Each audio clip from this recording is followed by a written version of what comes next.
Assalamualaikum warahmatullahi wabarakatuh. Waalaikumsalam. Salam edukasi. Salam edukasi, sampurasun. Dulu sadayanya teman-teman semuanya yang melihat video ini. Kali ini saya biasa ditemenin sama Kita sharing-sharing. teman saya, Iya. sahabat saya, Kang Hadi. Oke. Kita sharing-sharing tentang masalah Membangkitkan semangat gitu kan, Nah, dikala oke. kita itu lagi ngedrop Kang Hadi. Yes. Oke. Oke. Tapi jangan lupa subscribe dulu sambil minum kopi biar ada anget-angetnya Kang Hadi. Mantap. Gimana? Nikmat. Wes. Kang Hadi, Ya, Kang Sony. gini nih, ini apa ya? Kadang kan kita itu ngerasa tidak bersemangat dalam menghadapi apa-apa itu. Dikala istilahnya kita melakukan sesuatu terus tidak kepakai, entah itu di dalam keluarga ya, di ruang lingkup keluarga ataupun ruang lingkup pertemanan gitu kan Kang Hadi, terus ruang lingkup pekerjaan. Kang Hadi paham kan maksud saya Kang Hadi? Siap. Oke. Karena kan gini Kang Hadi ya, dikala kita Islam mental kita drop ya, mental kita drop, otomatis kita tuh ngerasa apa sih yang salah gitu Kang Hadi gitu kan. Terus ujung-ujungnya itu kita itu cenderung lebih diam gitu, malas ngapa-ngapain. Nah, menurut pandangan Kang Hadi atau masukan Kang Hadi tentang begitu itu menghadapinya itu kayak gimana Kang Hadi? Iya. Yang sebenarnya itu kan sudah kodratnya manusia ya, kodratnya kita nih. Yap. Sering mendapatkan hal-hal antara keinginan sama kenyataan tuh terkadang nggak sesuai, dan itu memang sering terjadi. Yang perlu kita pahami untuk membangkitkan rasa-rasa yang dari semangatnya nurun, bahkan malah benar-benar nggak bersemangat, itu yang pertama adalah kita harus paham bahwa hukum alam itu memang seperti itu. Nggak semua keinginan kita ini harus sesuai dengan kenyataan. Nah, minimal dengan pola pikir positif lah yang perlu kita hadirkan di sini. Ketika seperti itu berarti kita harus minimal mencari kenapa kalau kita punya keinginan itu, kita cari ini. Yap. Motivasinya dari mana? Misalnya kita pengen beli mobil nih, contoh. Bener nggak mobil itu kebutuhan apa cuman keinginan kira-kira? Dan sudah bener nggak kita cara mencarinya, cara mewujudkan keinginan itu?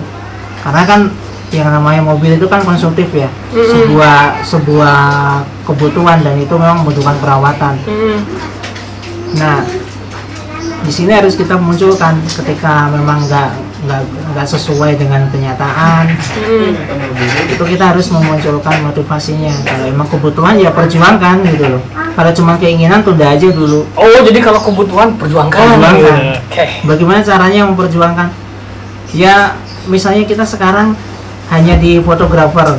Yap. Ternyata fotografer itu nggak bisa mengcover, nggak bisa nabung nih untuk menyisihkan untuk beli mobil, ya kita jadi nggak fokus di kerjaan aja, kita mencoba untuk membuka jasa misalnya di rumah, atau mencoba melobi di mana-mana yang sifatnya itu bisa menghasilkan income tambahan untuk memperjuangkan keinginan kita membeli mobil tadi. Harus ada sampingannya Hadi. Itu kalau contoh ke mobil. Misalnya kita kejenuhan di lingkup keluarga. Lingkup keluarga misalnya maksudnya rumah tangga.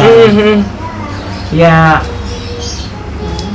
pada pembahasan yang lalu sudah kita sampaikan di video yang lalu ya, poin-poin kecilnya, tapi saya ingin memberitahu seperti ini, bahwa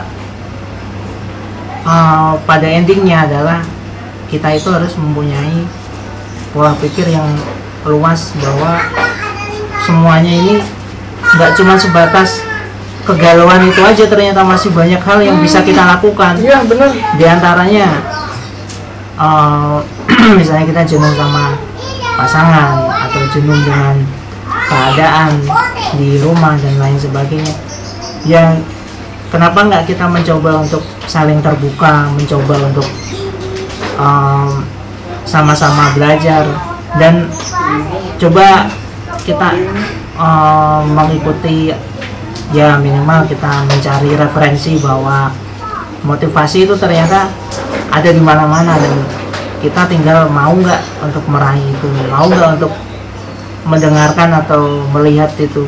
Kadang-kadang kita fokus dengan kalau jenuh di rumah yang kita cari malah penyebabnya, padahal hidup itu bukan untuk mencari persoalan atau mencari penyebab, tapi bagaimana dari hal-hal yang kita alami ini kita mempunyai formulasi atau mempunyai solusi untuk menghadapi, dan pada akhirnya kita bisa menaklukkan permasalahan ini, kita bisa menguasai, kan gitu. Iya. Karena memang saya ibaratkan kendaraan lah ya. Kenapa kok kendaraan itu dikasih spion kecil dan di depan itu ternyata luas kacanya besar gitu kan? Ya karena memang kita nengok di bagian penyebab permasalahan ini ya boleh, tapi sedikit aja. Yang lebih banyak bagaimana kita semangat untuk menghadapi permasalahan ini di waktu-waktu yang akan datang. Persiapannya itu yang paling penting kan gitu. Berarti dari sana bakal tumbuh rasa semangat lagi ya Kang Adi ya? Di situ nanti akan dapat rasa semangat karena kita sudah mindsetnya sudah beda, Kang. Bukan cenderung wah ini nggak dapat, wah malu nih, nggak seperti itu. Iya. Karena kita sudah punya pemahaman bahwa ternyata masih banyak yang bisa kita lakuin.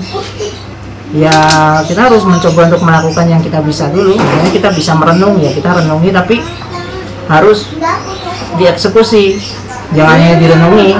Bener sih. Gitu. Jadi percuma ya kalau semua apa-apa itu hanya cuma direnungi gitu kan, Percuma. tanpa dieksekusi. Iya. Berarti itu salah satu contoh untuk membangkitkan semangat lagi Iya. ya di dalam keluarga itu. Nah, kali kalau di dalam istilahnya ruang lingkup pertemanan itu kayak gimana kan? Kalau pertemanan itu faktornya kan yang pertama memang kadang memang teman kita yang sengaja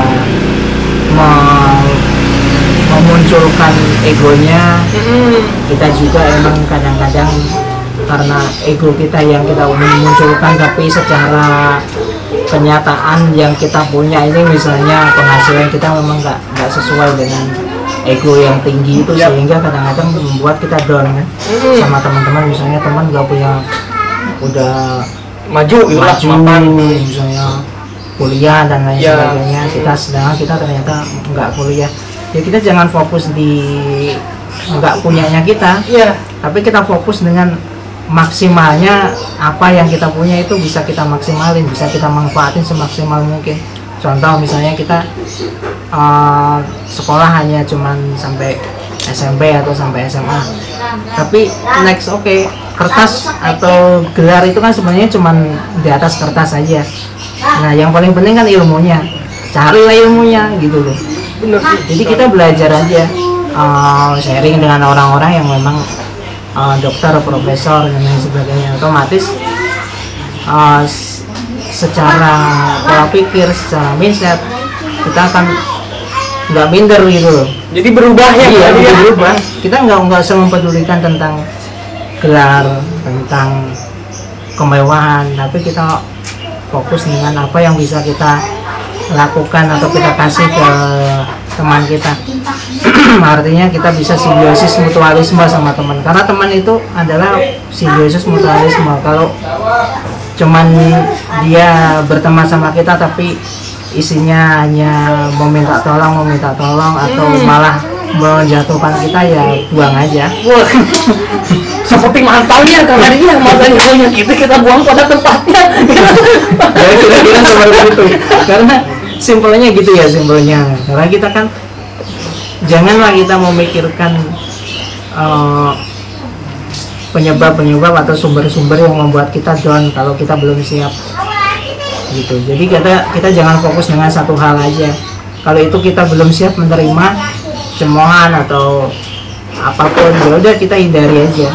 Bener. Intinya gitu sih untuk ke pertemanan. Ya intinya kita tuh harus fokus dengan apa yang kita lakuin aja ya Kang Adi ya, biar bisa menumbuhkan semangat, apalagi kita punya satu tujuan Kang Adi kan ya. Iya. Karena hidup kita adalah kemanfaatan, bukan yang sifatnya memunculkan ego atau memancing keributan. Cuman kita memang mencarinya kan kemanfaatan. Betul sekali Kang Adi. Luar biasa Kang Adi. Itu kira-kira. Terus Kang Adi kan gini ya, kadang-kadang kita itu kan ngerasa bener-bener paling yang kalau di dalam pertemanan itu ngerasa kita itu bener-bener orang yang kayak gimana ya, kalau seumpama ada masalah tuh sama teman ya, jadi kita itu ngerasa saya itu minder gitu kan, saya itu nggak mau lah berteman sama mereka lagi gitu, karena saya tidak sesuai dengan mereka gitu kan. Itu menghilangkan pola pikir kayak gitu itu gimana sih? Menghilangkan pemikiran kayak gitu Kang Adi? Ya yang pertama saya kan sedikit cerita ya tentang keadaan saya sebagai orang yang memang berbeda dalam konteks tidak bisa melihat. Yap. Saya pernah sering bahkan nggak cuma pernah, sering mengalami pola pikir seperti itu ketika mau berteman sama si A yang sifatnya memang orangnya mempunyai fisik yang normal. Selalu ada pertanyaan begini dalam hati, apakah pantas ya, kan saya nggak lihat dan lain sebagainya. Nah gitu kan. Tapi saya berpikir begini, ternyata di seiringnya waktu seringkali saya mencari referensi, sering membaca dan lain sebagainya. Saya mendapatkan formulasi untuk mengatasi itu. Yang pertama, ketika saya berteman sama siapapun, saya nggak memandang itu orang anaknya pejabat, itu orang sudah sarjana S2, itu orang sudah istrinya banyak atau pacarnya banyak. Saya nggak mempedulikan itu. Saya cuman begini, kira-kira saya sama dia cocok ngobrolnya di bagian apa ya. Saya akan mencari ilmu atau berteman di sisi itunya aja. Oh, jadi mengikuti kan nanti. Saya akan memberikan ruang atau menciptakan ruang untuk diskusi atau untuk berteman dengan teman saya sesuai dengan kemampuan saya saja. Jadi saya nggak akan melakukan hal-hal atau saya harus mengimbangi mereka harus naik motor gitu, beli motor terus naik motor, enggak. Tapi saya akan memberi edukasi ke teman-teman saya bahwa kita emang nggak bisa sama dan memang manusia itu nggak bakalan sama. Benar. Jadi ya ketika kita minder berteman dengan si A si B, ya mereka welcome nggak sama kita. Kalau welcome ya cari sisi yang bisa kita kasih, bisa kita jadikan bahan pertemanan. Kalau dari sana memang menerima kita dengan cara kita ngobrol atau dengan sisi-sisi apanya yang bisa kita jadikan bahan pertemanan, ya lanjutkan. Kalau mereka sudah merasa dirinya itu paling hebat, ya tinggalkan saja gitu. Tunjukkan seperti itu. Kita nggak usah ngurusi hal yang membuat kita itu tambah terpuruk, tambah ngedon ya, karena terpuruk itu terjadi karena kita sering dan sedikit demi sedikit. Jadi lama-lama akhirnya jantungnya putus dah. Jantung semangat maksudnya. Gitu kira-kira. Menarik Kang Adi. Ini banyak pelajaran sih. Kang Adi, minta pesan-pesannya dong untuk kawan-kawan yang melihat video ini dan termasuk saya pribadi tentang masalah ini. Ya selain mindset tujuan untuk kemanfaatan, pesan yang saya ingin sampaikan adalah mau berubah. Ketika kita mau berubah dan terus berusaha untuk berubah, segala sesuatunya itu pasti kita bisa melewati kok. Karena ada masanya kita ini sekarang ada di posisi bawah, tapi ada masanya kita nanti suatu saat ada di atas, meskipun secara fisik atau secara finansial yang dilihat orang kita akan tetap di seperti itu, tapi kita kan mempunyai mindset kekayaan yang memang nggak semua orang memiliki. Oke, Kang Adi, ternyata kita itu benar-benar harus berubah. Intinya emang seperti itu. Berubah pola pikir, berubah hati kita juga harus dirubah sih. Iya. Jangan istilahnya melihat orang itu dikit-dikit isinya kebawa perasaannya Kang Adi ya, gitu kan? Iya. Ya intinya kita itu harus berubah dari yang sifat yang jelek itu ke yang lebih baik, berubah dari keadaan sekarang ini keadaan yang lebih baik. Oke, Iya. Kang Adi cukup sekian, kita tutup dulu obrolan kali ini. Selamat siang semuanya. Salam sinergi, salam edukasi, jangan lupa ngopi. Pekerjaanmu seperti kamu menikmati secangkir kopi. Assalamualaikum warahmatullahi wabarakatuh. Waalaikumsalam.